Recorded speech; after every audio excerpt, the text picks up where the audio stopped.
हम next chapter जो start कर रहे हैं बच्चों, वो स्टार्ट कर रहे हैं हम लोग ह्यूमन हेल्थ एंड डिसीजेस। ये ह्यूमन हेल्थ एंड डिसीजेस वाला जो चैप्टर है ये कुल मिला के 12 मार्क्स का है। मतलब human health plus microbes, they both will combinedly come of 12 marks. ठीक है, तो हम लोग अब नेक्स्ट जो स्टार्ट करने वाले हैं, इसकी पहली स्टोरी स्टार्ट करते हैं, गुड ह्यूमर हाइपोथेसिस।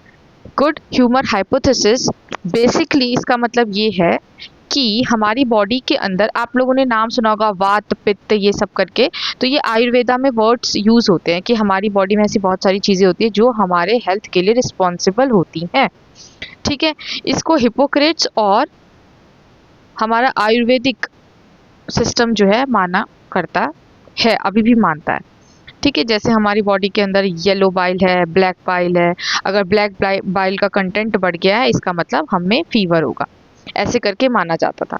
लेकिन इसको डिसअप्रूव कर दिया विलियम हार्वी ने। हमें बस यही याद रखना है, एक हमें याद रखना है गुड ह्यूमर हाइपोथेसिस, जो हिपोक्रेट्स और आयुर्वेदिक, इंडियन आयुर्वेदिक जो भी लोग थे पीपल, वो मानते थे और अभी भी मानते हैं। इसको डिसअप्रूव विलियम हार्वी ने बोला किया, और इन्होंने बताया किसके बारे में, अबाउट द ब्लड सर्कुलेशन। चलो ये स्टोरी ओवर हो गई। उसके बाद नाउ मॉडर्न डेफिनेशन क्या है? मॉडर्न डेफिनेशन ये है कि हेल्थ वो चीज़ है जो फिजिकली भी फिट हो, जो मेंटली भी फिट हो, सोशली भी फिट हो, वो एक हेल्दी पर्सन कहलाएगा, वो एक हेल्दी पर्सन कहलाएगा। ठीक है, अब हमारे हेल्थ को क्या क्या फैक्टर्स अफेक्ट करते हैं? ऑब्वियसली इन्फेक्शंस है, लाइफस्टाइल है, मेंटल स्टेट है, जेनेटिक डिसऑर्डर्स हैं। डिसीज़ क्या होती है? वी नो दैट जहाँ पे हमारा कोई भी ऑर्गन जो है या सिस्टम जो सही से काम नहीं कर रहा है, ठीक है, उसकी वजह से हमें कुछ साइंस और कुछ सिम्टम्स आ रहे हैं, तो उसी को हम क्या बोलते हैं? That state is known as your disease. हमें इतना उसमें नहीं जाना है। अब डिसीजेस बेसिकली वही, एक डिसीज़ वो जो फैल जाती है, एक डिसीज़ वो जो नहीं फैलती। फैलने वाले को हम लोग इन्फेक्शियस बोलते हैं और बाकियों को नॉन इन्फेक्शियस, जो कम्युनिकेबल नहीं है। नाउ जो डिसीजेस फैलती हैं मेनली हम लोगों को उस पर यहाँ पे यही पढ़ना है, और जो नॉन इन्फेक्शन डिसीजेज हैं उनमें हमें कैंसर के बारे में इम्पॉर्टेंट इस चैप्टर में हमें कवर करना है। ठीक है, now the infectious diseases are basically common cold, malaria, AIDS.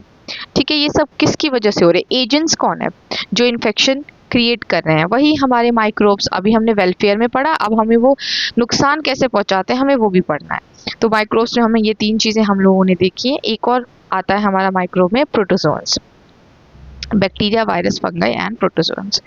ठीक है, चलो स्टार्ट करते हैं। सबसे पहले बैक्टीरियल डिसीजेज, वायरल डिसीजेज जो हमारी एनसीईआरटी में गिवन है, हम उसको निपटाते हैं। तो जो हमारा बैक्टीरियल डिसीजेज है बच्चों, जो हमारी एनसीईआरटी में गिवन है, is your typhoid, salmonella typhi. Salmonella typhi जो है हमारा टाइफाइड कॉज करता है, डन, हमें याद हो गया। ठीक है, फिर कौन सा ऑर्गन अफेक्टेड होता है? स्मॉल इंटेस्टाइन, डन, हमें याद हो गया। सिम्टम्स क्या क्या होते हैं? वही बुखार तो सब में होगा, पेट दर्द भी सब में होगा, लेकिन मोस्ट इम्पॉर्टेंट सिम्टम क्या है? इंटेस्टाइनल परफोरेशंस। ठीक है, कॉन्स्टिपेशन भी होगा, हेडेक भी होगा। ठीक है, लेकिन मेन इम्पॉर्टेंट हमारा इफेक्ट क्या है? टाइफाइड का सिम्टम इंटेस्टाइनल परफोरेशन, ये टर्म हमें याद रखनी है। फिर डायग्नोसिस किससे होता है? डायग्नोसिस भी हमसे पूछा जाता है, वाइटल टेस्ट, खत्म।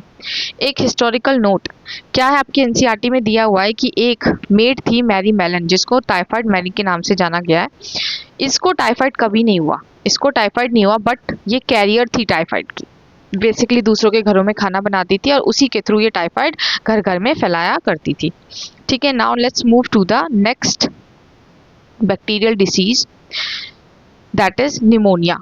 ऑब्वियसली वो था साल्मोनेला टाइफी, ये है निमोनिया, जिसको पैथोजन क्या है? Streptococcus pneumonia. बच्चों स्ट्रेप्टोकोकस से तुम्हें कुछ और याद आना चाहिए। स्ट्रेप्टोकोकस से तुमने माइक्रोब्स में भी पढ़ा था कि भाई स्ट्रेप्टोकाइनेज बन रहा था, जो कि एक क्लॉट बस्टर है, ये तुमने पढ़ा था, है ना। लेकिन यहाँ वहाँ ये अच्छा काम कर रहा था, यहाँ पे अगर इसके साथ एक और स्पीशीज जुड़ जाती है निमोनिया, तो ये बुरा काम करने लगा है। अब ये क्या काम करने लगे हैं? पहले नाम याद कर लेते हैं, स्ट्रेप्टोकोकस निमोनिया, और एक और वायरस है हीमोफिलस इन्फ्लुएंजा। ये दोनों क्या कॉज कर रहे हैं? निमोनिया कॉज कर रहे हैं। नाउ ऑर्गन कौन कौन से अफेक्ट होते हैं? टाइफाइड में कौन सा ऑर्गन इफेक्ट हुआ था बच्चों? बताओ बताओ। Small intestine. यहाँ क्या इफेक्ट होगा? हमारे alveoli of the lungs. Symptom obviously blue fluid filled alveoli, जो हमारा एल्वेलाई होता है उसमें फ्लूइड फिल्ड हो जाता है, जिससे हमें सांस लेने में प्रॉब्लम होगी क्योंकि गैसेस एक्सचेंज होने में प्रॉब्लम होती है। चलो ये तो हमें पता लग गया। अब ये क्वेश्चन आता क्या क्वेश्चन आता है कि भाई सिम्टम बताओ, मेन सिम्टम्स क्या है हमारे निमोनिया के। तो लिप्स और फिंगर्स जो है वो ब्लूइश या फिर ग्रेइश हो जाते हैं। क्या हो जाते हैं? ब्लूइश या फिर ग्रेइश। ठीक है, ये हमें याद रखना है। नाउ आगे बढ़ते हैं।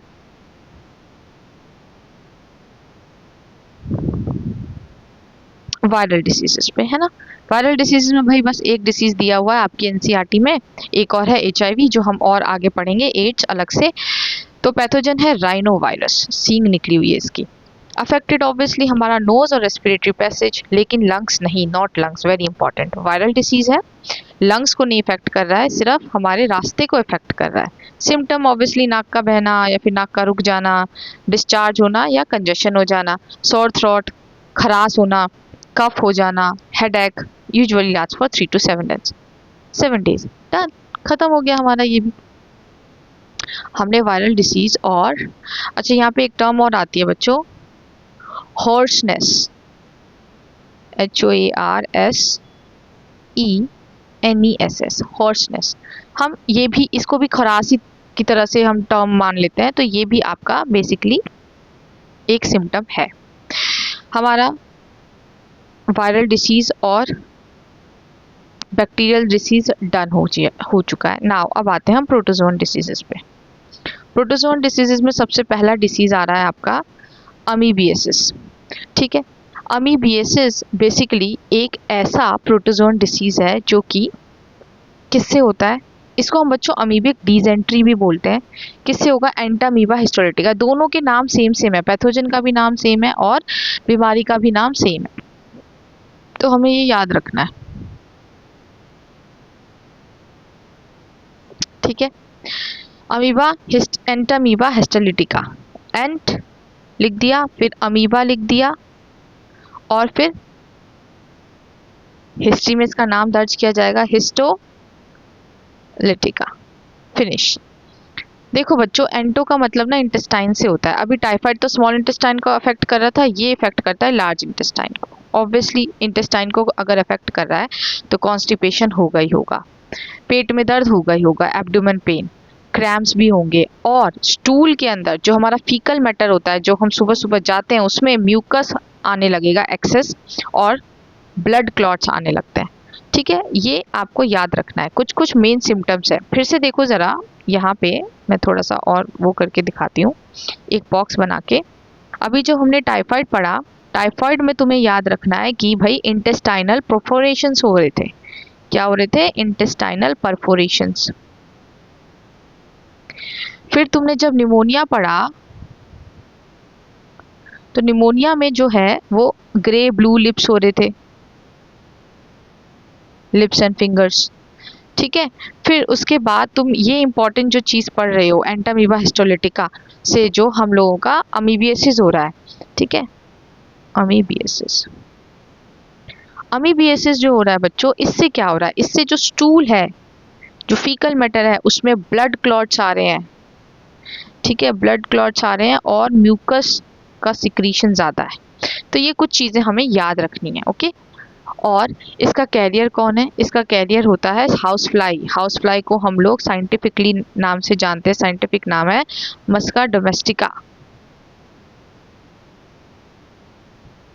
फिनिश हो गया हम लोगों का प्रोटोजोन भी। प्रोटोजोन में पहला मलेरिया अब नेक्स्ट आता है, ये भी एक प्रोटोजोन डिसीज है, प्लाज्मोडियम नाम के जीनस से होगा, प्रोटोजोन से होगा। अब बहुत सारे नाम है, प्लाज्मोडियम वाइवेक्स, प्लाज्मोडियम मलेरी और प्लाज्मोडियम फेल्सीपैरम।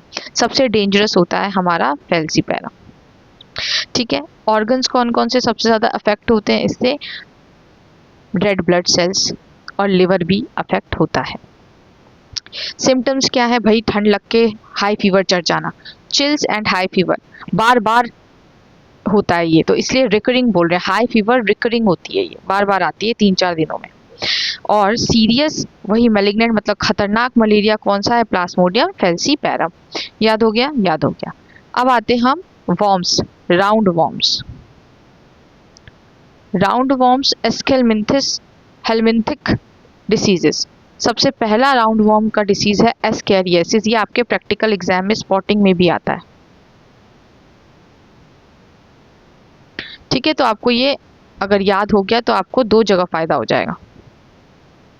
तो पहला एस्कैरियासिस है, ऑब्वियसली नाम और पैथोजन सेम, बस थोड़ा सा याद रखना है। एस्कैरियासिस है, RIASIS, और यहाँ पे RIS है ओनली, एस्कैरिस। ठीक है, तो ये हमारा एस्कैरियासिस एक नाम की बीमारी है जो कि एक राउंड वॉर्म से होती है, एस्कैरिस। इसका पूरा नाम क्या है, एस्कैरिस लुम्ब्रिकॉइड्स। ठीक है, इसका पूरा नाम ये है। नाउ कौन सा ऑर्गन इफेक्ट करता है, इंटेस्टाइन को ये अफेक्ट करेगा। ठीक है, आगे देख लेते हैं इसके बारे में। सिम्टम्स क्या क्या है, सिम्टम्स क्या होंगी इनकी सिम्टम्स सिंपल सी हैं, इंटरनल ब्लीडिंग। ठीक है, हमारे जो बेसिकली ये लार्ज इंटेस्टाइन पे ये भी अफेक्ट करता है, ब्लीडिंग कर देगा हमारे जो इंटेस्टाइन होती है उसमें इंटरनल ब्लीडिंग होने लगती है। मस्कुलर पेन्स होगा, अनीमिया खून की कमी हो जाएगी, ऑब्वियसली अगर ब्लीडिंग हो रही है तो फीवर तो है ही है, और हमारे इंटेस्टाइनल पैसेज को ये ब्लॉक कर देता है। Finish, story over. Now fungal disease. Fungal disease में आता है रिंग वॉर्म, दाग दाग खुजली जो हम बोलते हैं, राइट। अच्छा, हेलमिंथिक में मैंने आपको एस्कैरियस बता दिया। एक और डिसीज आती है बच्चों, आपको पिक्चर तो दिख ही रही होगी। ठीक है, हेलमिंथिक को प्लीज कंटिन्यू करते हैं हम अभी। तो ये जो पिक्चर है ये है एलिफेंटिएसिस की। ठीक है, मैं यहाँ मेंशन कर देती हूँ, दूसरा नाम है हेलमिंथिक में, दूसरा आता है आपका, let me right it here.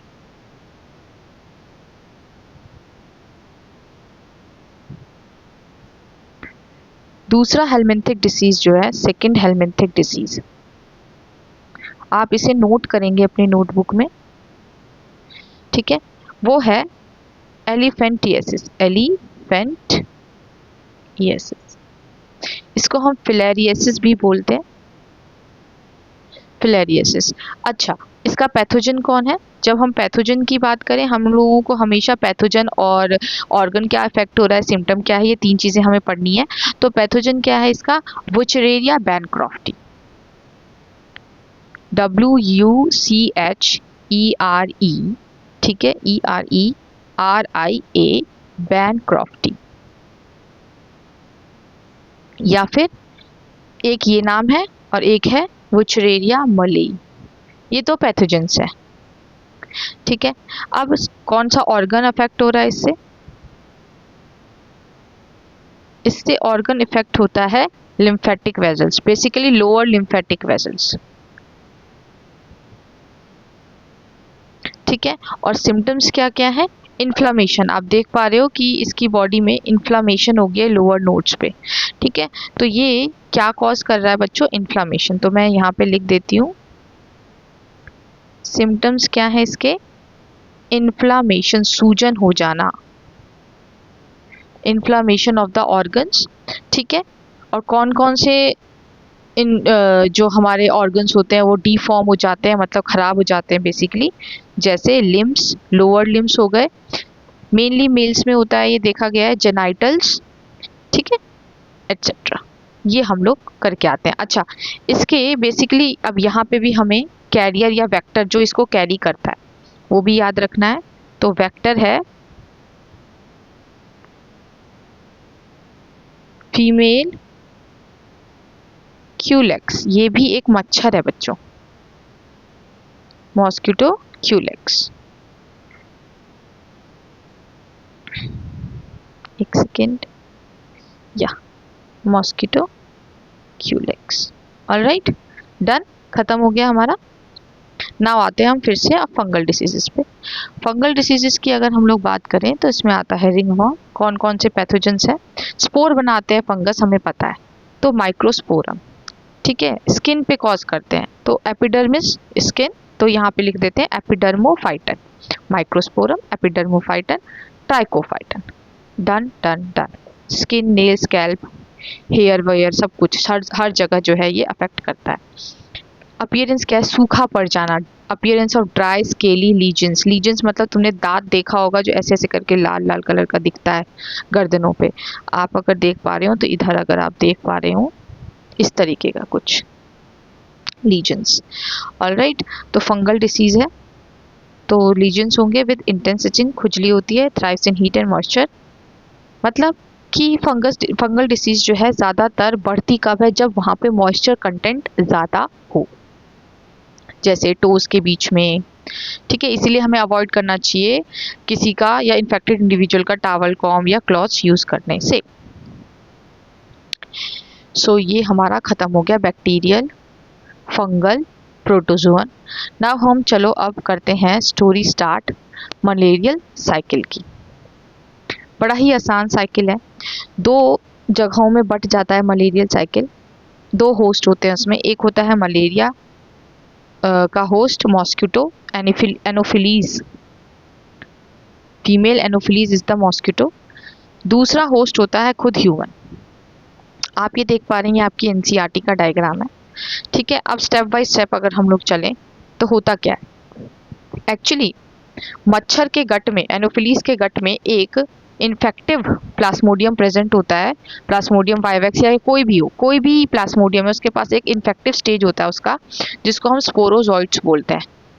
वो स्पोरोजोइट्स वो इंजेक्ट करता है मेल या कोई भी ह्यूमन बॉडी के अंदर। ठीक है, बाय बाइटिंग दैम। तो पढ़ लेते हैं।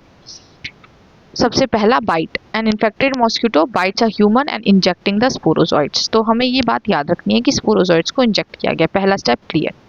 जब ये गया तो अब ये पहुंचेगा हमारे लिवर के पास। लिवर में क्या करेगा, ये ऑब्वियसली ब्लड के थ्रू लिवर के पास पहुंचा है, वहां पे ए सेक्सुअली मल्टीप्लाई करता है, मतलब अपना नंबर इसने बढ़ा लिया।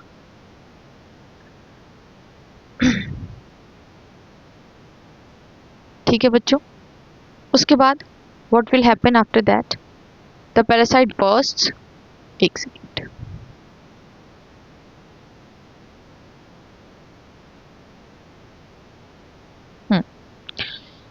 उसके बाद क्या हुआ, पैरासाइट क्या करेगा, रिप्रोड्यूस कर लिया उसने लिवर सेल्स में एसेक्सुअली, हमें बात याद रखनी है, और उन सेल्स को फाड़ देता है या फट जाती हैं वो सेल्स, और वो फिर ब्लड में रिलीज हो जाती हैं। तो पढ़ लेते हैं क्या हुआ। Here you can C liver में ये सेल्स जो है ये एसेक्सुअली ग्रो हुए और ये सेल फट गया, और ये सारे के सारे जो हमारे स्पोरोजॉइट्स थे, मेच्योर स्पोरोजॉइट्स जो यहाँ पे ग्रो हुए, वो बाहर निकल आए फट के। तो the parasite burst from liver cells and invades the red blood cells. तो इन्होंने एंट्री कहाँ मारी, रेड ब्लड सेल्स में। तो देखो ये रेड ब्लड सेल्स में ये एंटर कर चुके हैं, पहले लिवर पे गया फिर रेड ब्लड सेल्स। अब वो वहाँ पे दोबारा मल्टीप्लाई करेंगे। वहाँ पे जब मल्टीप्लाई करते हैं तो आरबीसी के पास ना, आरबीसी के पास हीमोग्लोबिन होता है, हीमोग्लोबिन को खाते हैं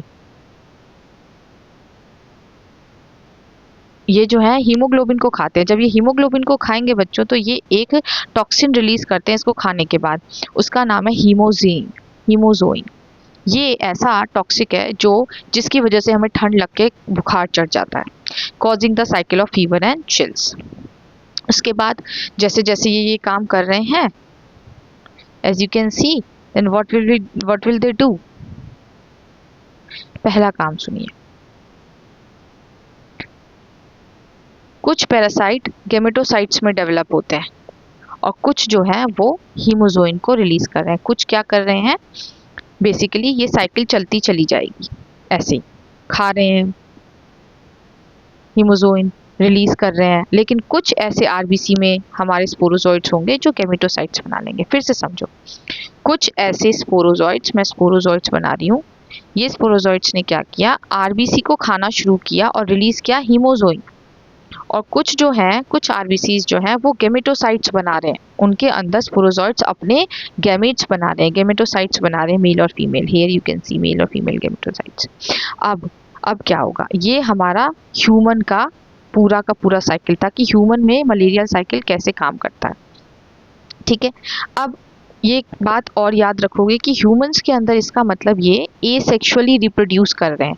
अब जैसे ही फीमेल मच्छर कोई दूसरी फीमेल एनोफिलीज आई और इसको फिर से बाइट किया, तो ये जो गैमेट्स थे ये इसकी बॉडी के अंदर चले गए। किसकी बॉडी के अंदर? मॉस्किटो की बॉडी के अंदर गए। Okay, now let's move. इसकी बॉडी के अंदर इसका जो गट था उसके अंदर इन्होंने फ्यूजन किया। ये मॉस्किटो के अंदर हो रहा है। जब इन्होंने फ्यूजन किया तो ये डेवलप होके स्पोरोजॉइट्स बनाते हैं और यही है स्पोरोजॉइट्स। ठीक है, ओके। चलो अब यहाँ पढ़ लेते हैं क्या हुआ। एक मॉस्किटो बाइट्स किया इन्फेक्टेड ह्यूमन को, टेकिंग अप द गैमेटोसाइट्स। ठीक है, फिर उसके बाद उसी के अंदर फर्टिलाइज हो गया, gametocytes fertilize and develop into in the mosquito's gut. फिर उसके बाद mature sporozoites escape the gut and migrate to the mosquito salivary gland. Gut में तो फ्यूजन होके बड़े हो गए, फिर ये सलाइवरी ग्लैंड के पास जाते हैं। अब वो मच्छर अगर किसी और को काटेगा तो उस सलाइवरी ग्लैंड से क्या निकलेगा? स्पोरोजॉइट्स, और वो फिर उस हेल्दी पर्सन को इन्फेक्ट कर देगा। ये होती है हमारी मलेरियल साइकिल। बहुत ही आसान थी, खत्म हो गई। हमें ये याद रखनी है। चलो अब आगे बढ़ते हैं। अब आता है हमारा acquired immunodeficiency syndrome which is your AIDS. Acquired immunodeficiency syndrome. बच्चों, एक्वायर्ड इम्यूनोडेफिशिएंसी सिंड्रोम क्या है? बेसिकली एक्वायर्ड क्या मतलब है कि बेसिकली ये एक वायरस के थ्रू होता है जिसका नाम है HIV, ह्यूमन इम्यूनोडेफिशिएंसी वायरस। हमें ज़्यादातर इतना कुछ याद नहीं रखना है, छोटी छोटी बातें याद रखनी है कि एड्स होता किससे, पहली बार कब देखा गया था, बस। तुम्हें और कुछ नहीं याद रखना, तुम्हें बस यही याद रखना है। 1981 में हुआ था। ठीक है, बाकी अगर टाइम मिलता है तो गो थ्रू दिस, लेकिन नहीं मिल रहा है तो just learn this only. Okay, now होता क्या है, अटैक सीक्वेंस क्या है इसका, कैसे कैसे अटैक करता है ये, हमें ये याद रखना है। एंट्री किससे होती है? वायरस जो है सबसे पहले एंटर करके इन्फेक्ट करता है मैक्रोफेज को। वेरी इंपॉर्टेंट, कोई पूछे कि सबसे पहले किसको इन्फेक्ट कर रहा है भाई साहब? मैक्रोफेज और हेल्पर टी लिम्फोसाइट्स को। चलो हम इस डायग्राम से समझने की कोशिश करते हैं कि क्या बोलने चाह रहा है ये हमारा सिस्टम। देखो बच्चों, ये है तुम्हारा HIV वायरस। इसके पास इसका जो जेनेटिक मटेरियल है ये होता है RNA, और इसके साथ इसके पास एक एंजाइम भी होता है जिसका नाम होता है reverse transcriptase enzyme. Reverse transcriptase enzyme, ठीक है, ये एंजाइम होता है। अब क्या होगा, जैसे ही इसने मैक्रोफेज के ऊपर अटैक किया तो इसने ना अपना RNA डाल दिया सेल के अंदर। अब ये जो वायरल RNA है बच्चों, ये क्या करेगा, रिवर्स ट्रांसक्रिप्टेज की प्रेजेंस में क्या करेगा, वायरल DNA बना देगा। ठीक है, अरे ट्रांसक्रिप्शन का स्टेप तुम्हें पता है, ट्रांसक्रिप्शन में क्या होता है बेसिकली कि DNA से RNA बनता है। इस प्रोसेस को हम ट्रांसक्रिप्शन बोलते हैं, लेकिन अगर इसका उल्टा हुआ तो रिवर्स ट्रांसक्रिप्शन। कौन करवा रहा है? Reverse transcriptase. अब जो ये वायरल DNA है, इस सेल का जो अपना न्यूक्लियस है, उसके पास जो अपना DNA है, उसके साथ जाके जुड़ जाएगा। ये उसके साथ जाके क्या करेगा ये बच्चों, जुड़ जाएगा, टक टक टक टक टक टक टक टक टक। ठीक है, now this viral DNA integrated into the host DNA। अब ये क्या करेंगे, अब ये यही प्रोसेस दोबारा करेंगे। अब ये वायरल DNA जो है इस पूरे सेल के अंदर सबको ये बोलेगा कि तुम सिर्फ वायरल RNA बनाओगे। इन्होंने न्यू वायरल RNA बनाना शुरू कर दिया। अब ये न्यू वायरल RNA जो है न्यू वायरसेस बना रहे हैं, बहुत सारे वायरसेस बन जाएंगे इसके अंदर, और फिर वो सेल फाड़ के निकल जाएंगे और दूसरे सेल्स को इन्फेक्ट करना शुरू कर देंगे। ये होती है स्टोरी, हमें याद रखनी है।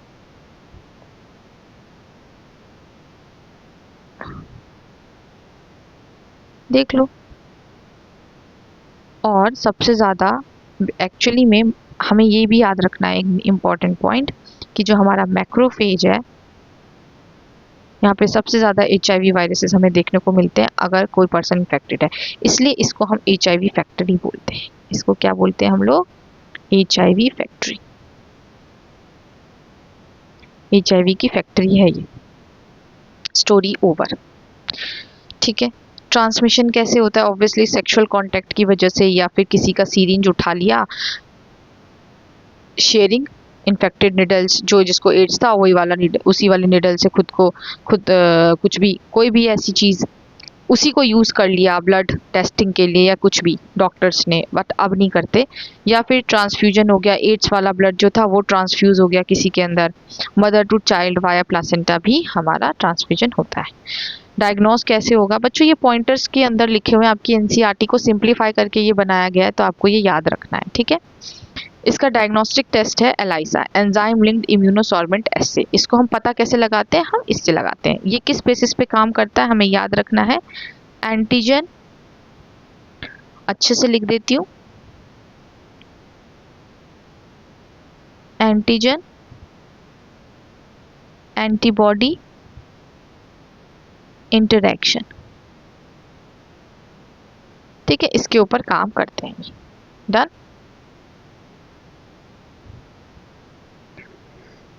अब आते हैं हम लोग अपने सेकेंड लास्ट टॉपिक पे। मलेरिया हो गया हमारा, एड्स हो गया, कितना आसान था, सी। उसके बाद आते हैं हम लोग कैंसर पे, ठीक है।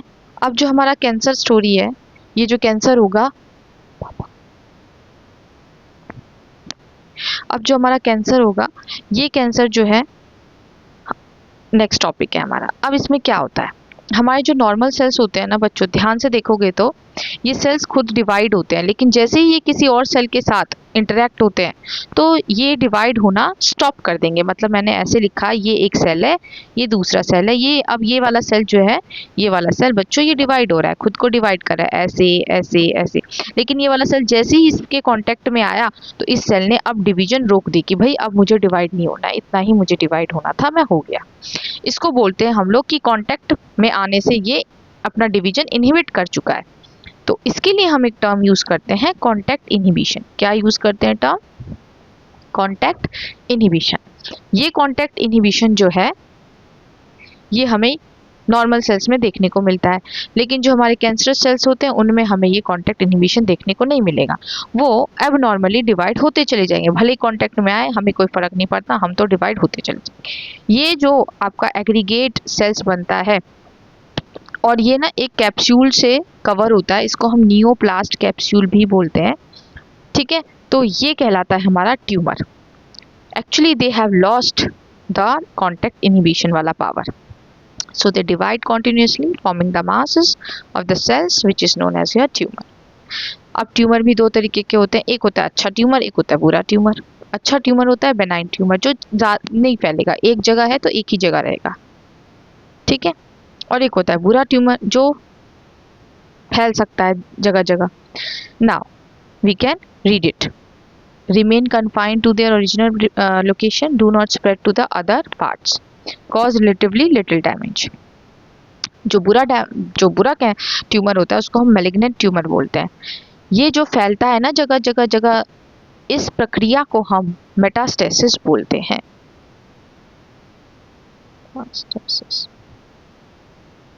Grow rapidly and invade surrounding normal tissues. Cells can break away and travel through the blood or lymph to the distant sites. This process is known as your metastasis. You have to learn this. Okay? Done. Now, वो चीज़ें, वो chemicals, raise जो cancer को cause करती हैं, ये हमें पता होनी चाहिए। तो वो होती हैं बेसिकली कार्सिनोजेंस, कॉजेटिव एजेंट्स, जिसको हम बोलते हैं कार्सिनोजेंस। तो कार्सिनोजेंस में सबसे पहले आता है बच्चों हमारा आयोनाइजिंग रेडिएशंस। बहुत सारे रेडिएशंस होते हैं, अल्फा रेज, गामा रेज, ठीक है। Non ionizing radiations, UV rays. Physical agents भी बहुत सारे होते हैं, इन्हीं को हम फिजिकल एजेंट्स बोल सकते हैं।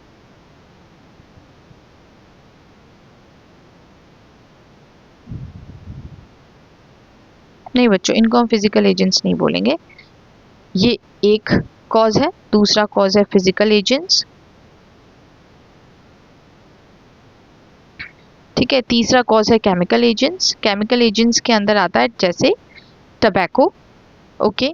फिर नेक्स्ट आता है आपका बायोलॉजिकल एजेंट्स, जिसके अंदर आपके वायरसेस वगैरह कैंसर कॉज कर सकते हैं, ठीक है। इनको हम डिटेक्ट कैसे करते हैं वो हम पढ़ेंगे अब। पहला स्टेप है डिटेक्शन का, बायोप्सी। बायोप्सी मतलब एक मांस निकाल लिया, ठीक है, जहाँ पे हमें लग रहा है ट्यूमर बना है और उसको फिर हमने चेक कर लिया, एग्जामिन कर लिया with the help of microscope. तो ऐसे डायग्नोसिस को, डायग्नोसिस का मतलब पता लगाना, पता लगाना कि वो है कि नहीं है डिसीज। ठीक है, तो बायोप्सी पहला मेथड है डायग्नोसिस का, जिसमें हम थोड़ा सा पीस निकालते हैं जहाँ पे ट्यूमर है, उसको हम माइक्रोस्कोप में देखते हैं। फिर है blood and bone marrow test, जिसमें हम सेल की काउंटिंग करते हैं। हमें पता है कि हमारी बॉडी में इतने सेल्स होने चाहिए, मान लो प्लेटलेट्स हमें पता है कि इतने होने चाहिए, लेकिन उससे ज़्यादा है, इसका मतलब कुछ एबनॉर्मेलिटी है। जैसे रेड ब्लड सेल्स हमें पता है कि कितने होने चाहिए, 5.5। ठीक है, तो अगर उससे ज़्यादा है तो हमें पता है कि हो सकता है कि ब्लड कैंसर हो, ये ब्लड कैंसर को ही बोला जाता है। रेडियोग्राफी, एक्सरे के थ्रू भी हम लोग कैंसर को डिटेक्ट करते हैं, हमारे इंटरनल ऑर्गन्स के बारे में हमें पता लगता है। फिर आता है कंप्यूटेड टोमोग्राफी, इसमें भी हम एक्सरे को यूज़ करते हैं बट 3D इमेजेस को बनाने के लिए। बच्चों सीटी का फुल फॉर्म आता है पूछने के लिए, कंप्यूटेड टोमोग्राफी आपको याद रखनी है। फिर आता है magnetic resonance imaging, which is your MRI, जिसमें हम मैग्नेटिक फील्ड्स को यूज़ करते हैं और नॉन आयोनाइजिंग रेडिएशंस को यूज़ करते हैं। आप लोगों ने मशीन्स देखा होगा, उसमें लोगों को डाल देते हैं मूवीज़ वगैरह में, उससे उनको पूरी बॉडी का पूरा पैथोलॉजिकल चेंजेस पता लग जाता है। और कुछ एंटीबॉडीज़ बेस्ड भी हमारे डायग्नोसिस होते हैं। तो बच्चों ये सीधा सीधा क्वेश्चन आता है, बताओ diagnostic techniques of the cancer. तो biopsy, blood bone marrow test, radiography, computed tomography and magnetic resonance imaging, magnetic resonance imaging। अब हम लोग चेक कर लेते हैं कि इनको ट्रीट कैसे किया जाता है भाई। तो ट्रीट करने के लिए सब सिंपल सा, सर्जरी हटा दो और कुछ रेडिएशंस डाल दो उन कैंसर सेल्स पे जो नष्ट हो जाए। Radiotherapy, tumour cells are irradiated lethally with care taken to protect surrounding normal tissues, मतलब नॉर्मल टिश्यूज का ध्यान रखते हुए। फिर आता है कीमोथेरेपी, केमिकल्स के थ्रू हम लोग किलिंग करते हैं, उसमें साइड इफ़ेक्ट्स भी होते हैं, हेयर लॉस वगैरह, खून की कमी वगैरह भी। और एक आता है आपका इम्यूनोथेरेपी, मतलब हमारी बॉडी के अंदर ही हम लोग क्या करें, कुछ ऐसे इम्यून रिस्पॉन्स मॉडिफायर्स डाल दें जिसका नाम है अल्फ़ा इंटरफेरॉन्स। ये क्या करेंगे, हमारी बॉडी के इम्यून सिस्टम को और ज़्यादा एक्टिव कर देंगे और ट्यूमर को ख़त्म कर देंगे। तो भाई इलाज कैसे होगा, सर्जरी से, रेडियोथेरेपी से, कीमोथेरेपी से या इम्यूनोथेरेपी से। इम्यूनोथेरेपी में बच्चों आपको अल्फ़ा इंटरफेरेंस याद रखना है। ठीक है, ये हुआ हमारा ओवर। नाउ आते हैं अब हम लोग इम्यूनिटी के ऊपर। इम्यूनिटी क्या होती है? ओके, एक इम्यूनिटी होती है जो जन्म से होगी। चलो इसको मैं ऐसे करवाती हूँ आपको, इसको मैं शॉर्ट फॉर्म में करवाती हूँ।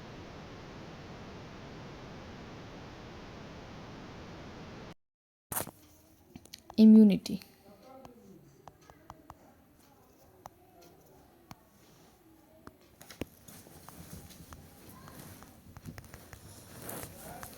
ये इम्यूनिटी जो होगी ये बेसिकली एक होती है इन्नेट, ठीक है, और एक होती है acquired. Innate immunity by birth, acquired जो होगी वो आफ्टर बर्थ, ऐसे मान लो। ठीक है, अच्छा अब हम एक्वायर्ड इम्यूनिटी की पहले बात कर लेते हैं कि एक्वायर्ड इम्यूनिटी में भी ना और भी चीज़ें आती हैं। एक्वायर्ड इम्यूनिटी में आता है सबसे पहले, चलो इसको अलग से लिखते हैं, एक्वायर्ड इम्यूनिटी। एक्वायर्ड इम्यूनिटी में एक आता है एक्टिव और एक होता है पैसिव।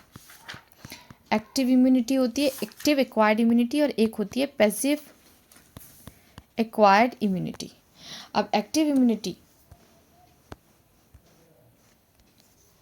स्लो होती है, इमीडिएट इफेक्ट नहीं देती है, ठीक है। So what does it means कि ये स्लो होगी और हाँ लॉन्ग लास्टिंग इफेक्ट होगा बट इमीडिएट इफेक्ट नहीं होगा। ये फास्ट होती है, ठीक है, लेकिन फॉर शॉर्ट ड्यूरेशन होती है।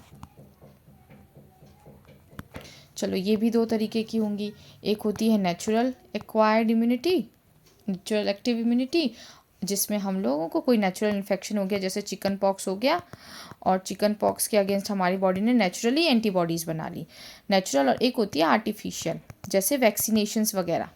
ठीक है, तो आर्टिफिशियल जो होगी हमारी, आर्टिफिशियल में आर्टिफिशियल एक्वायर्ड एक्टिव इम्यूनिटी में कौन आएगा, वैक्सीनेशन। ठीक है, क्या है फिर से, एक्वायर्ड जो आफ्टर बर्थ है, उसमें एक होती है एक्टिव जो स्लो और लॉन्ग लास्टिंग होती है, एक होती है फास्ट और शॉर्ट ड्यूरेशन के लिए। ठीक है, उस स्लो लॉन्ग लास्टिंग में एक होता है नेचुरली आपने एक्टिव इम्यूनिटी को एक्वायर किया है, नेचुरल एक्टिव एक्वायर्ड इम्यूनिटी। इसमें जैसे मान लो कोई डिसीज़ हो गया, उससे हमने नेचुरली हमारी बॉडी ने एंटीबॉडीज़ प्रोड्यूस की।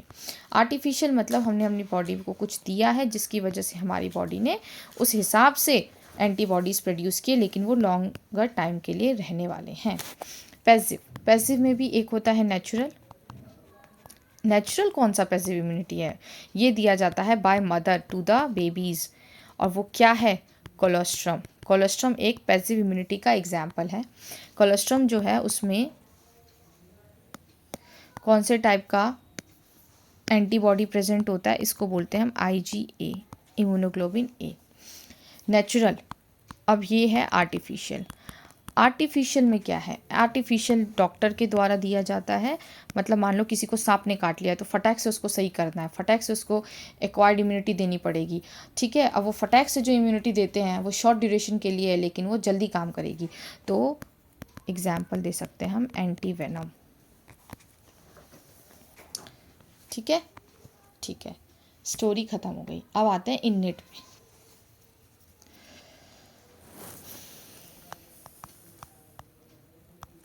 इननेट इम्यूनिटी, जो इमेट, अब इसको तुम ऐसे याद रखो, P2 C2 या C2 P2। इननेट इम्यूनिटी,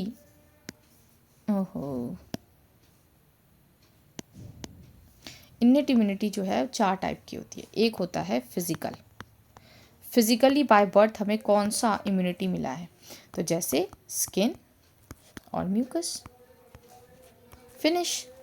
दूसरा फिजियोलॉजिकल, मतलब हमारी बॉडी क्या क्या सिक्रीट करती है, क्या क्या निकालती है फिजियोलॉजिकल, जो हमें बचाता है।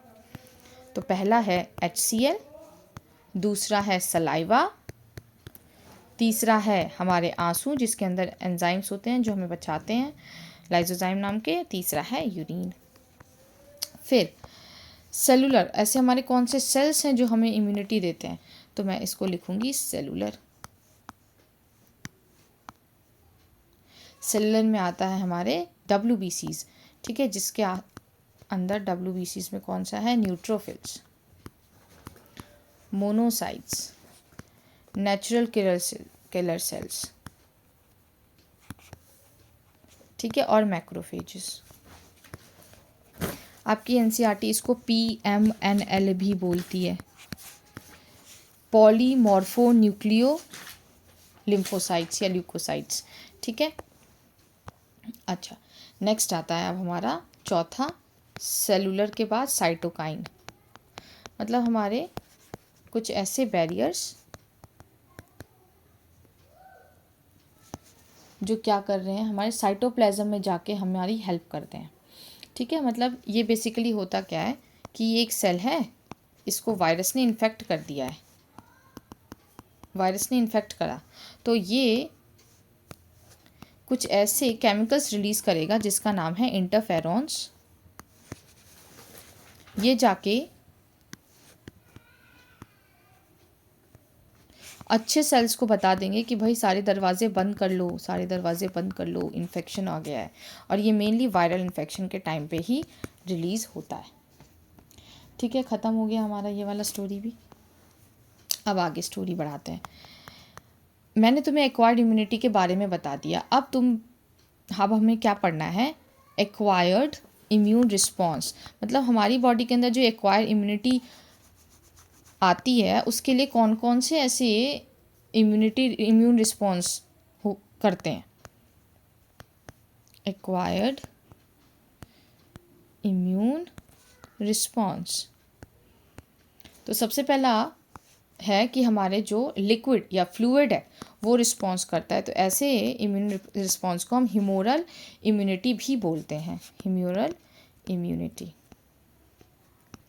दूसरा, अगर हमारे सेल्स ऐसा कर रहे हैं तो उसको हम बोलते हैं cell mediated immunity, cell mediated immunity. ठीक है, समझ में आया? ओके, नाउ आगे बढ़ो। एक सेकेंड रुको। नाउ ह्यूमोरल इम्यूनिटी का एग्जाम्पल आप लोगों को बस याद रखना है, एंटीबॉडीज़, और इसके लिए रिस्पॉन्सिबल होते हैं हमारे बी लिम्फोसाइट्स। याद रखना है आपको, सेल मीडिएटेड इम्यूनिटी में आपको याद रखना है टी लिम्फोसाइट्स। वैसे इसमें टी लिम्फोसाइट्स भी आ जाते हैं, कोई बड़ी बात नहीं है, क्योंकि टी लिम्फोसाइट्स हेल्प करते हैं। इसमें सिर्फ टी लिम्फोसाइट्स आएंगे। ठीक है, और ये सेल मीडिएटेड इम्यूनिटी कब काम आता है? ऑर्गन ट्रांसप्लांट के टाइम पे। और एक और यूज़ करते हो, ग्राफ्ट रिजेक्शन इसी की वजह से होता है। अगर टी लिम्फोसाइट पे ना कुछ स्पेशल रिसेप्टर्स होते हैं, MHC, वो अगर मैच नहीं होते तो ग्राफ्ट रिजेक्शन हो जाता है। ग्राफ्ट रिजेक्शन का मतलब भी यही होता है बच्चों, ऑर्गन रिजेक्शन।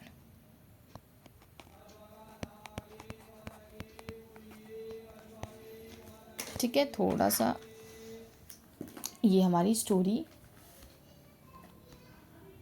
अभी तक स्टार्ट हुई है, तो आपको ये समझ में आ गया होगा आई होप कि सेल मीडिएटेड इम्यून रिस्पॉन्स क्या होता है, ह्यूमोरल इम्यून रिस्पॉन्स क्या होता है। ठीक है, आगे बढ़ते हैं।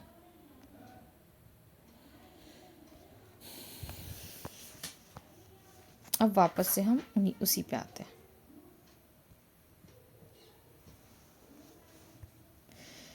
देखो, अब हम लोगों ने ये सब पढ़ लिया है, इन्नेट इम्यूनिटी क्या है, एक्वायर्ड इम्यूनिटी क्या है, आफ्टर बर्थ है, ये पैथोजन स्पेसिफिक होती है।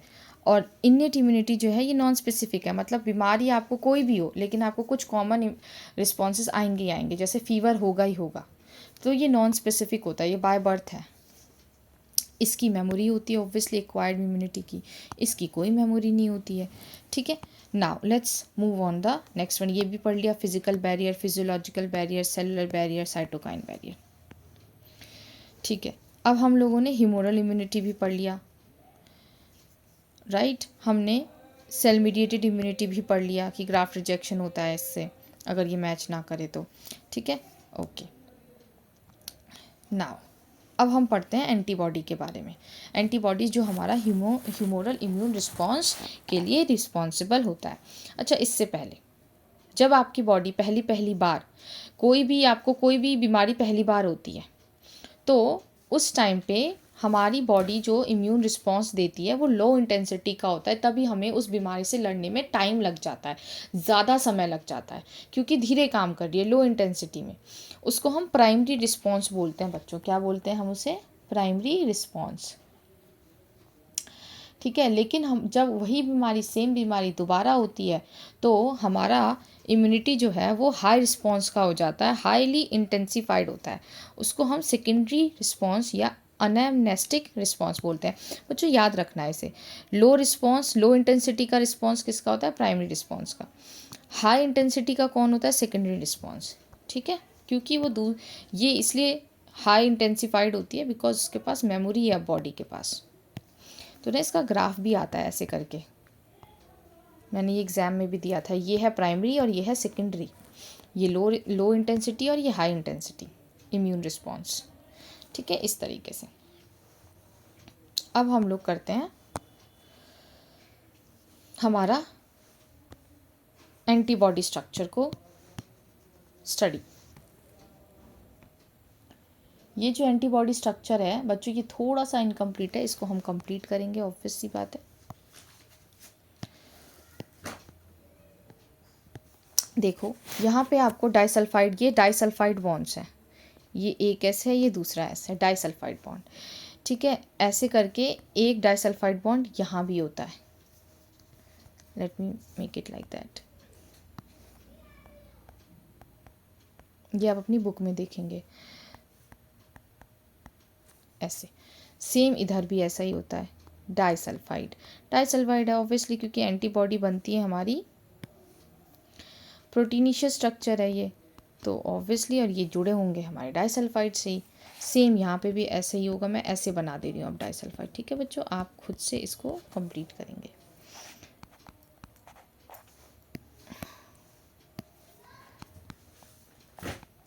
Like this. ठीक है, अब यहाँ बीच में भी इनकम्प्लीट है, ये दो डाइसल्फाइड बॉन्ड तो हमने पढ़ लिए, ये एक इनके बीच में भी ऐसे करके होता है डाइसल्फाइड। ठीक है, और एक और होता है यहाँ लाइक दैट। और एक चीज़ मिसिंग है बच्चों यहाँ पे, क्या चीज़ मिसिंग है? मिसिंग ये है कि वो वाली साइड जहाँ पे एंटीजन जुड़ता है, ये एंटीबॉडी है बच्चों, ये एंटीबॉडी वाई शेप की लग रही है आपको। ठीक है, देखोगे तो ये एक पूरा एक चेन है, ये इस पूरे को हैवी चेन बोलते हैं, और ये जो दो हैं ये लाइट चेन है, इसलिए हम इसको हैवी चेन दो हैं, लाइट चेन दो हैं, तो H2L2 बोलते हैं। वो साइट जहाँ पे हमारा एंटीजन आके जुड़ता है, एंटीजन हमारा कोई भी ऐसा फॉरेन बॉडी जो हमारी बॉडी में एंटर कर चुका है, तो उसे एंटीबॉडी ख़त्म करेगी। तो उस एंटीबॉडी कैसे ख़त्म करेगी? उससे एंटीजन से जुड़ के। तो जहाँ वो जुड़ती है वो एन एंड कहलाता है, जहाँ वो जुड़ेगी उसको हम एन एंड कहते हैं। ये एंटीबॉडी का एन टर्मिनल है और ये सी टर्मिनल है। ठीक है बच्चों, so I hope I am clear to you. चलो ठीक है, ये हमने पढ़ लिया। अब आते हैं हम वैक्सीनेशन पे।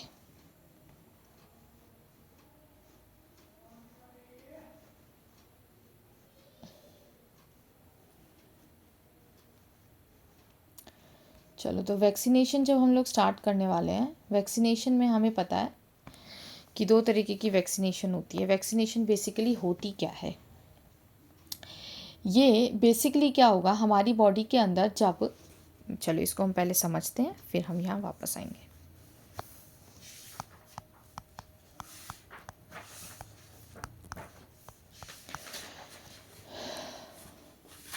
चलिए, हम लोग वैक्सीनेशन को ऐसे समझते हैं बच्चों कि अभी आपने पढ़ा था कि एक्वायर्ड मतलब आफ्टर बर्थ जो भी इम्यूनिटी हमने एक्वायर की, लेकिन आर्टिफिशियल एक्वायर्ड इम्यूनिटी वो भी एक्टिव है। एक्टिव आर्टिफिशियल एक्वायर्ड इम्यूनिटी है ये। तो इसका मतलब ये है कि ये बहुत, अगर इसमें ये अगर किसी को वैक्सीनेशन दी कोई ऐसी इम्यूनिटी किसी को दी जा रही है तो लॉन्गर ड्यूरेशन के लिए रहने वाली है। ठीक है, तो अब इसके अंदर होता क्या है बच्चों, हम ना जानबूझ के जब कोई ऐसा ऑर्गेनिज्म, ठीक है, इंजेक्ट कर देते हैं किसी ह्यूमन बीइंग के अंदर।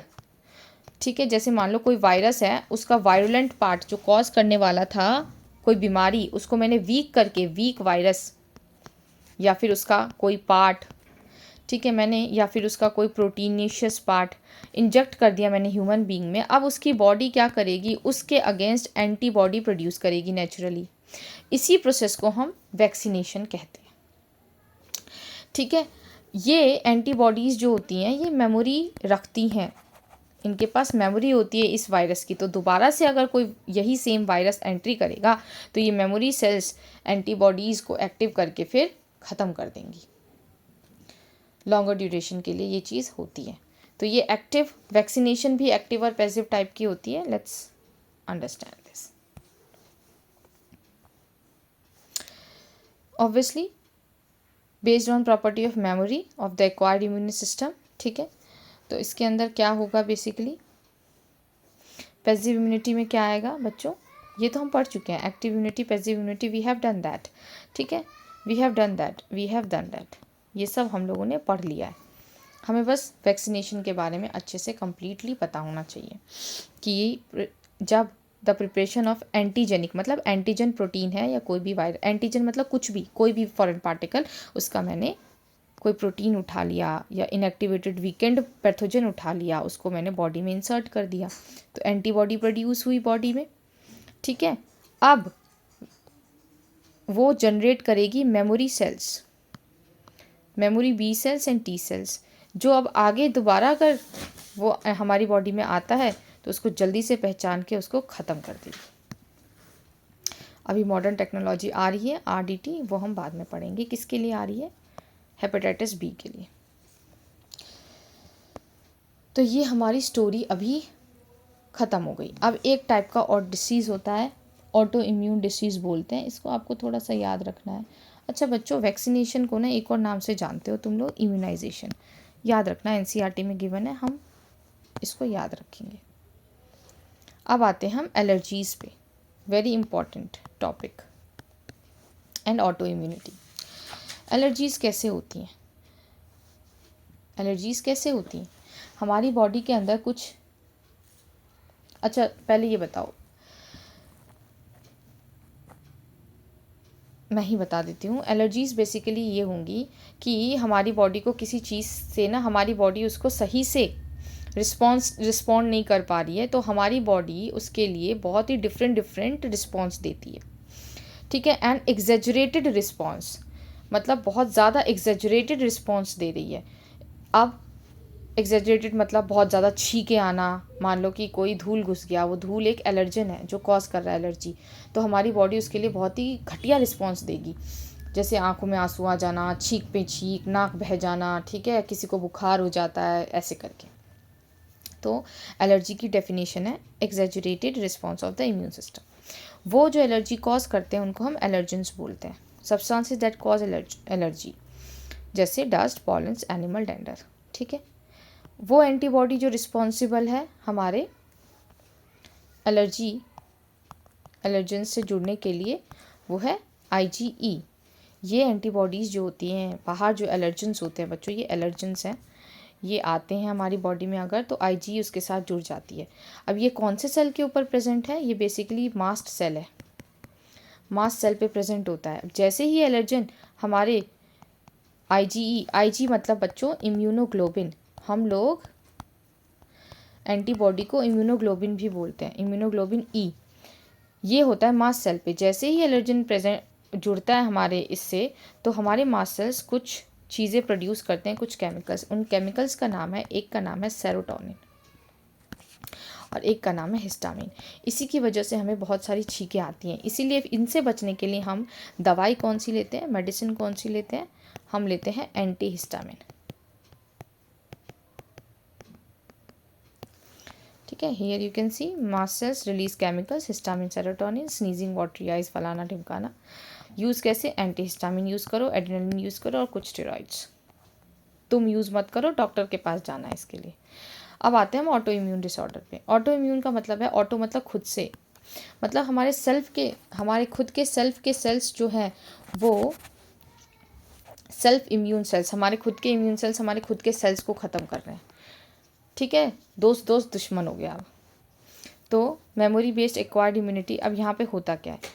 समटाइम्स ड्यू टू ये जेनेटिक और अननोन रीज़न, हमारी the body attack its own self cells, इसी को हम ऑटो इम्यून डिसीज़ कहते हैं। आपकी एनसीईआरटी में एग्जाम्पल जो दिया है आपको यही याद रखना है, रीमेटॉइड अर्थराइटिस, ये ऑटो इम्यून डिसऑर्डर है जो जॉइंट्स में पाया जाता है। फिनिश।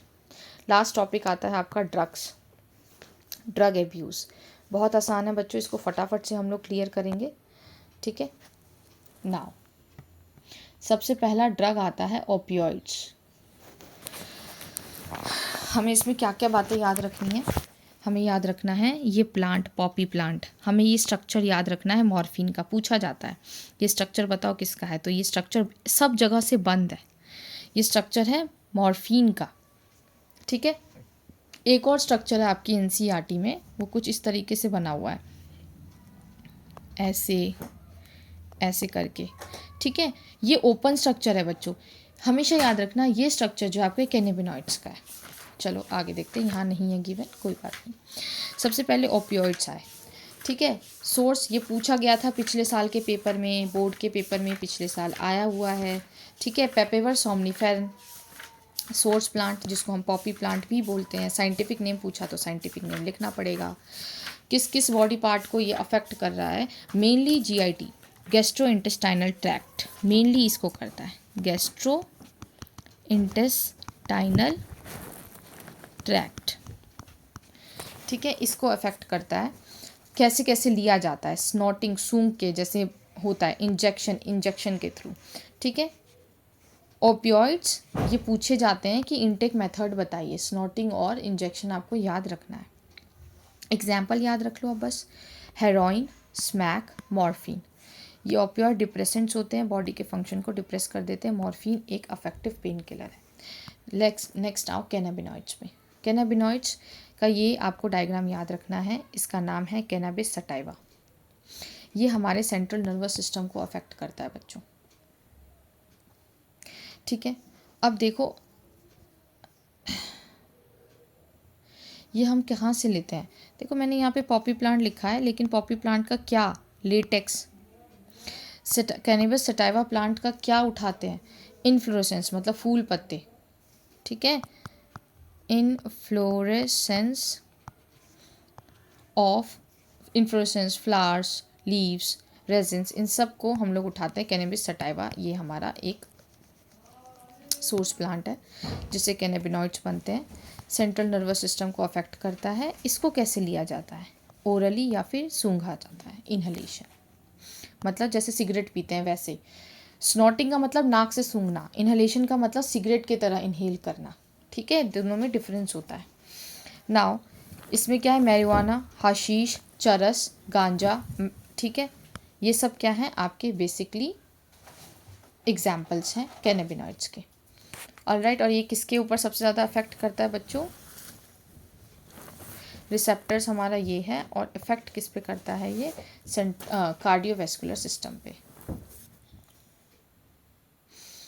ऑलराइट, चलिए आगे बढ़ते हैं। इसको स्पोर्ट्स पर्सन भी लेते हैं, ये याद रखना। स्पोर्ट्स पर्सन कैनाबिनॉइड्स लेते थे पहले। ठीक है, क्योंकि ये एक तरीके का स्टिमुलेंट है। That's it. नाउ आते हैं अब एक और स्टिमुलेंट पे, विच इज़ योर कोकेन। ये जो कोकेन है इसको इरेथ्रोजैलम कोका से लिया जाता है। Alright, snorting is the intake method. उसके अलावा इसका एग्जाम्पल कोक और क्रैक है। ये आपको अच्छा लगता है इसको खाने के बाद, बट ये जो हमारी सेंट्रल नर्वस सिस्टम को ख़राब करता है, इससे ज़्यादा ख़राब कोई नहीं कर सकता। ठीक है, इससे हमें हेलुसिनेशंस होने लगता है। हेलुसिनेशंस का मतलब ये है कि झूठ मूठ का कुछ भी हमें दिखने लगता है। ठीक है, तो ये हेलुसिनेजन भी कहलाता है। ऑलराइट, यूफोरिया ओके, हमारे किसके साथ ये इंटरफेयर करता है, डोपामीन के साथ। तो ये इंपॉर्टेंट है बच्चों। कोकेन इरेथ्रोजैलम कोका सीएनएस पे अफेक्ट करता है। सीएनएस में भी किस पे इफेक्ट करता है, डोपामीन पे। ठीक है, और यूफोरिया का फीलिंग देता है, हैप्पी फीलिंग।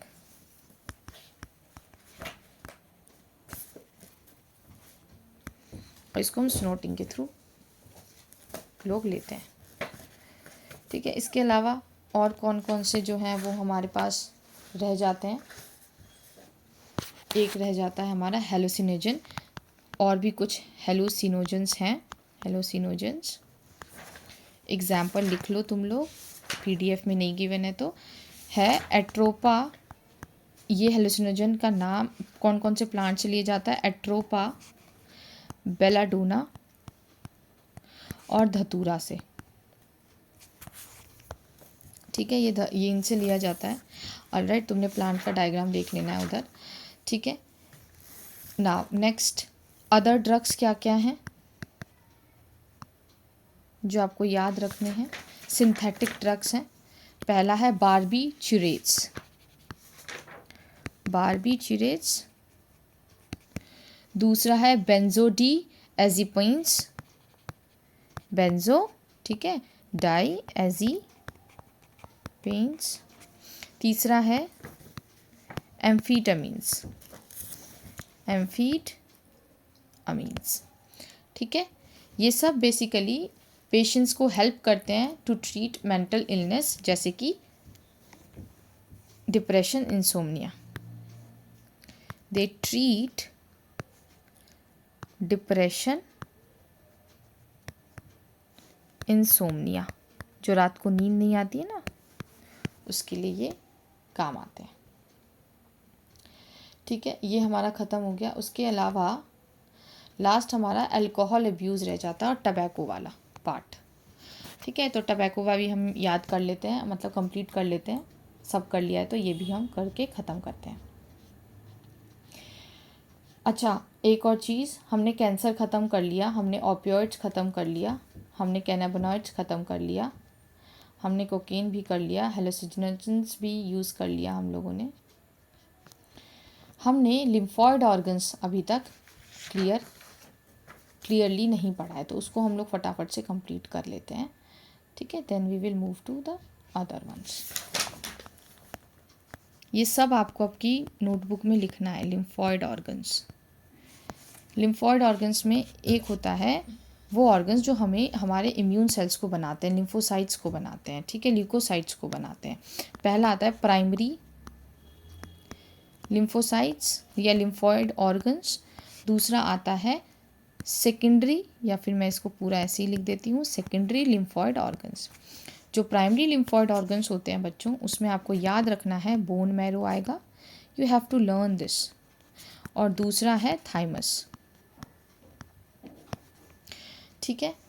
बेसिकली थाइमस के अंदर टी लिम्फोसाइट्स बनते हैं, ये बनते भी हैं और ये मेच्योर भी होते हैं, ठीक है। फॉर्म भी होंगे टी लिम्फोसाइट्स और मेच्योर भी होंगे इन थाइमस। बोन मैरो में बी लिम्फोसाइट्स मेच्योर बनते हैं, ठीक है। सेकेंडरी मतलब बेसिकली प्राइमरी लिम्फॉइड्स, जो लिम्फॉइड ऑर्गन्स हमारे लिम्फोसाइट्स को बनाने के काम आते हैं, फॉर्म होने के लिए यहाँ पे काम होता है। सेकेंडरी ये वो हैं जहाँ पे ये अटैक करेंगे बेसिकली, मतलब यहाँ पे जाके ये अटैकर बनते हैं, site of interaction, in organs के पास जाके ये इंटरैक्ट करते हैं और हमें बचाते हैं, तो साइट ऑफ इंटरेक्शन करते हैं। तो वो कौन से ऑर्गन्स हैं? पहला ऑर्गन है स्प्लीन, दूसरा ऑर्गन है टॉन्सिल्स, ठीक है, तीसरा ऑर्गन है लिम्फ नोड्स, चौथा लिम्फो सेकेंडरी ऑर्गन है पेयर्स पैचेस, ये हमारे स्मॉल इंटेस्टाइन में होता है बच्चों, ठीक है। और पांचवा है अपेंडिक्स, ठीक है। हमारी बॉडी के अंदर ना 50% एक पर्टिकुलर लिम्फॉइड ऑर्गन प्रेजेंट होता है, उसका नाम है माल्ट लिम्फॉइड टिश्यू, ठीक है। 50%, लगभग 50% या 50% से ज़्यादा, इसका फुल फॉर्म है mucosal associated lymphoid tissue, check कर लेना, ठीक है। ये है स्टोरी।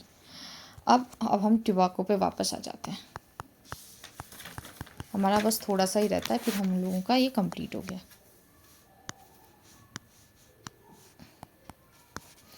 जो टोबैको है बच्चों, टोबैको को लिया कैसे जाता है? सबसे पहले इसको इनटेक कैसे करते हैं ये लोग?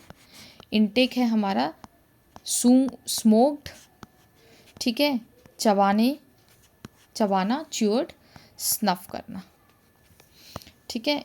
केमिकल सब्सटेंस क्या क्या होता है हमारे टोबैको के अंदर? केमिकल सब्सटेंस होता है निकोटीन, ये एक एल्कलॉइड है,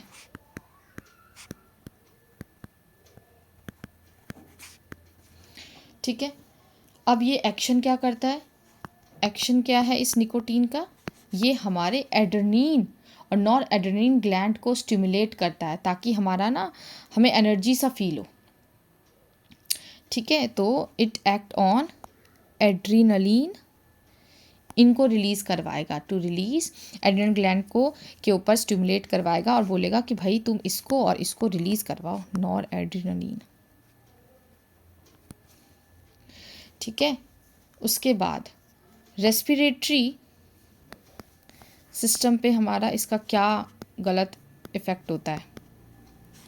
बेसिकली ये क्या करेगा, जो हमारा हीमोग्लोबिन है, हीमोग्लोबिन को प्यार किससे है बच्चों? ऑक्सीजन से आके जुड़ता है। लेकिन जो टबैको स्मोकर्स होते हैं उनके बॉडी के अंदर ऑक्सीजन से ज़्यादा कौन आके जुड़ने लगेगा? Carbon monoxide, CO, carbon monoxide,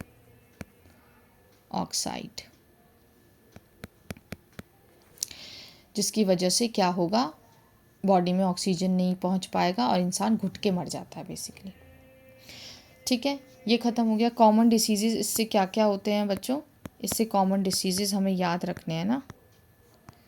common diseases, इससे कॉमन डिसीज़ेज़ हो सकते हैं सबसे पहले तो एम्फाइसीमा, एल्विलाई जो है काला पड़ जाता है, उसका सरफेस एरिया कम हो जाता है, हमारे ब्रोंकस, ब्रोंक्योल्स और ब्रोंकस जो है वो सूज जाते हैं, ब्रोंकाइटिस। ठीक है, अल्सर हो जाना, छाले पड़ जाना, गैस्ट्रिक अल्सर। ऑलराइट, और हमारे हार्ट डिसीज़ भी हो सकता है, कोरोनरी हार्ट डिसीजेस।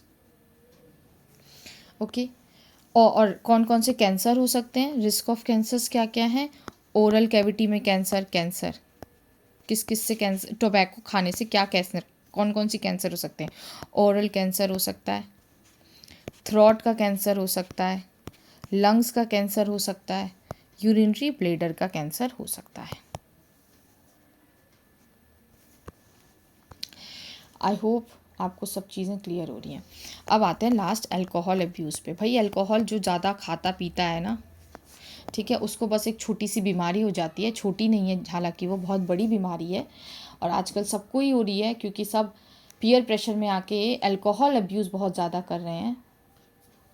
ठीक है, उसका नाम है सिरहोसिस, उस डिसीज़ का नाम है सिरोसिस। वो लिवर डैमेज होने को सिरोसिस बोला जाता है। ठीक है, अच्छा, आप लोग एक टर्म यूज़ करते हो एडिक्शन। ठीक है, एडिक्शन का मतलब क्या होता है। ठीक है, सबसे पहले मैं अल्कोहल अब्यूज़ से जो बीमारी होती है वो मैं लिख देती हूँ, इट्स सिरोसिस, लिवर डैमेज हो जाना ज़्यादा कंजप्शन से, लिवर डैमेज।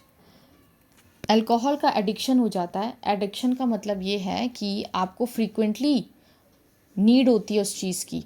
ठीक है, साइकोलॉजिकल अटैचमेंट हो जाती है आपको किसी एक पर्टिकुलर ड्रग से। ऑलराइट, तो ये किसकी वजह से होता है, क्यों होता है, बेसिकली इसका रीज़न क्या है, हम क्यों अल्कोहल के एडिक्शन में पड़ जाते हैं। तो सबसे पहला कारण है peer pressure. Peer pressure is the most important cause for this. ठीक है, वार्निंग साइंस क्या क्या हैं, ये सारी चीज़ें आप लोग खुद पढ़ेंगे।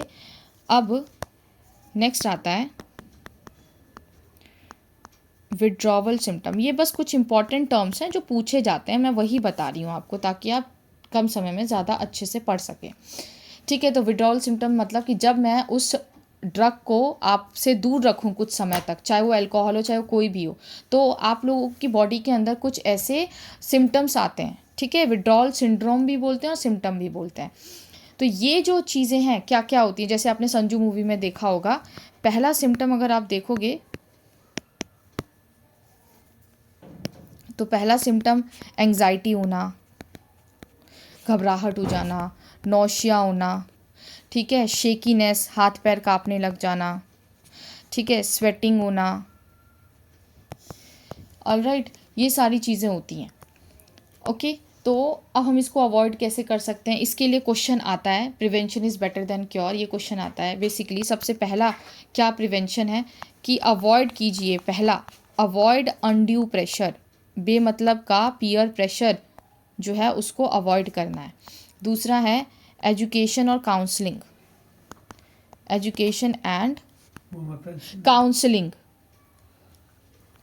ठीक है, फिर तीसरा है बेसिकली पेरेंट्स की काउंसलिंग करना, seeking help from parents and peers, seeking help from parents and peers. Okay, और looking for the danger signs कि क्या हो रहा है, अलर्ट करो पेरेंट्स को, टीचर्स को, क्लोज फ्रेंड्स को, right, and seeking medical help, we can say that seeking medical help. और पांचवा लिख देते हैं लुकिंग फॉर डेंजरस साइंस।